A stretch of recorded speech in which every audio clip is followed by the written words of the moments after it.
encaminhar dúvidas, perguntas, e nós vamos responder. No assunto de hoje, inscrição da OAB, nós temos 5 perguntas. Vamos a elas? Pode colocar a primeira pergunta. Professor, quantas inscrições suplementares o advogado pode ter? Legal, é uma dúvida muito comum. Nós acabamos tratando disso aqui hoje. Inscrição principal, o advogado só pode ter uma. É a única inscrição principal. Na verdade, é a mais importante da vida dele.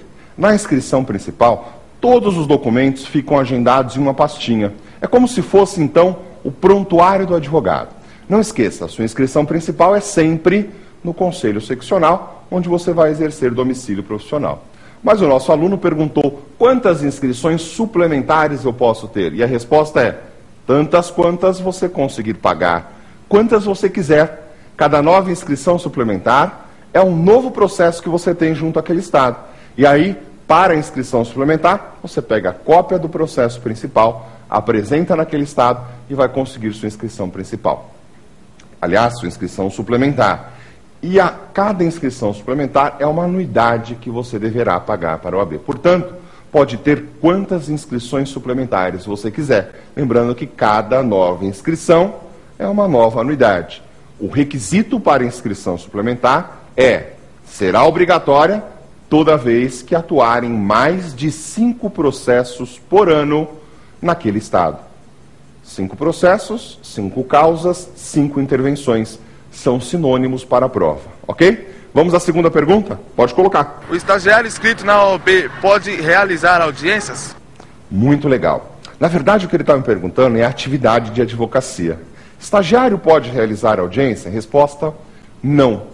A atividade de advocacia é privativa do advogado.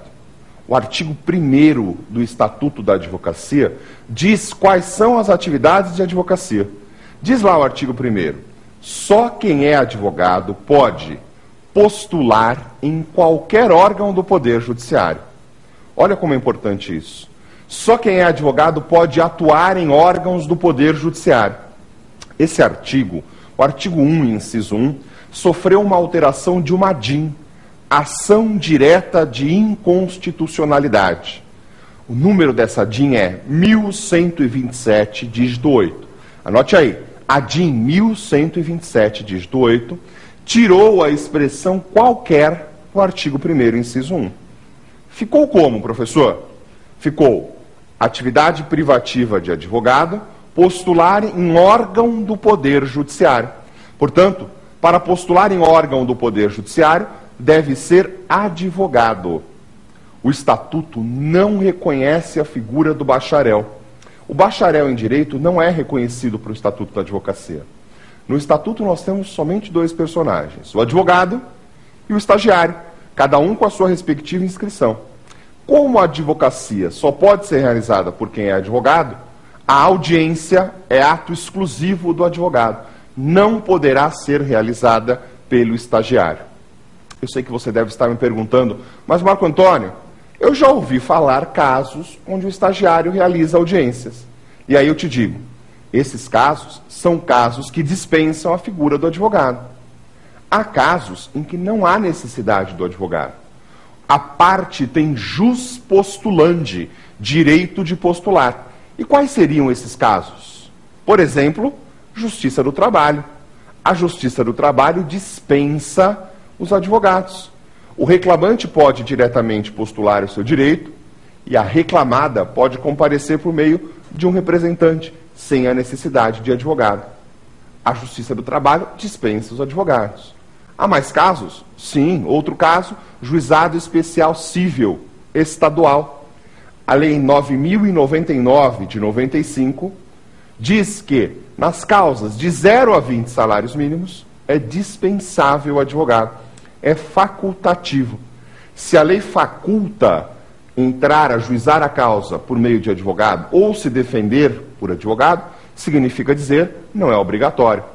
Contudo, nas causas de 20 a 40 salários mínimos e em 2º grau do juizado especial, sempre será necessário advogado. No juizado especial estadual, Lei 9.099 de 95, de 0 a 20 salários, não precisa de advogado. De 20 a 40, obrigatório. Em 2º grau, independente do valor da causa, também obrigatório. Respondendo, o estagiário não poderá fazer audiência. As atividades do estagiário estão vinculadas ao acompanhamento e responsabilidade do advogado. Contudo, o artigo 29 do Regulamento Geral, e aí vale a pena você anotar porque essa informação é muito importante, o artigo 29 do Regulamento Geral traz 4 atividades que o estagiário pode fazer isoladamente. Primeira delas, carga e devolução dos autos. Isoladamente, ele pode fazer carga e devolução dos autos. Segunda, obter certidões junto aos cartórios. Obter certidões junto aos cartórios. Terceira, e a mais importante delas, assinar petição de juntada em processos administrativos ou judiciais.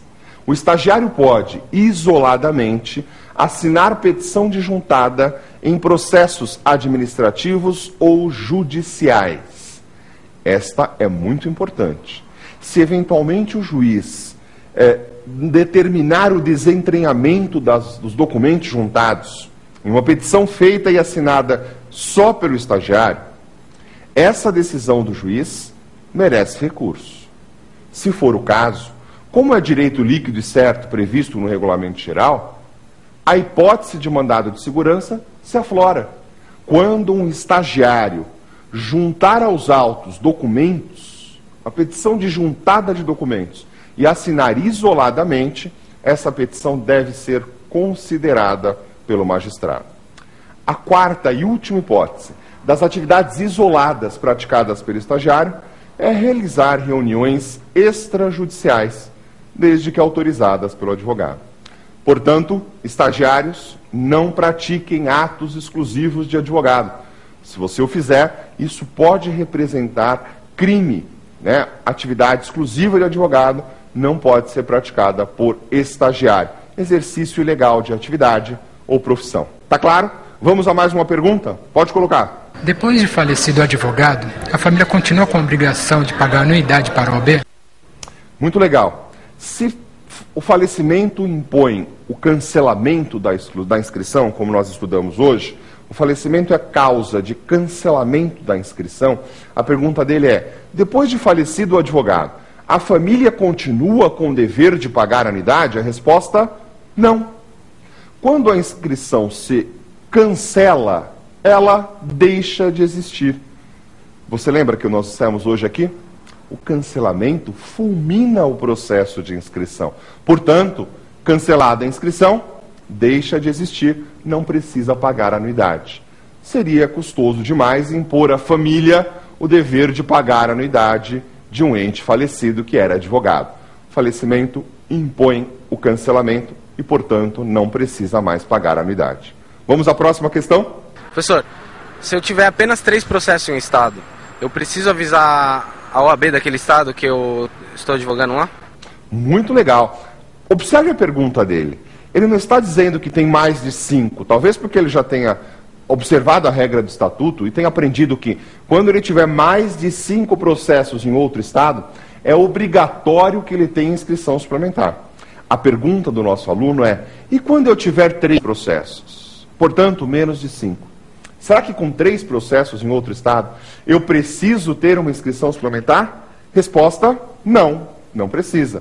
Mas ele foi além. Ele me perguntou o seguinte, eu preciso avisar o outro estado que eu estou advogando lá? Essa pergunta já caiu na prova várias vezes. O examinador do CESP, o examinador de Minas Gerais, costuma fazer essa pegadinha. Mais de 5, inscrição suplementar. Menos de 5, você deve avisar o conselho seccional. Está correto? Não, não está correto. O correto é, em mais de 5, você faz uma inscrição suplementar. Em menos de 5, não precisa informar ninguém. Não precisa pedir autorização a ninguém. Você está autorizado a atuar em menos de 5 causas por ano em qualquer estado do território nacional.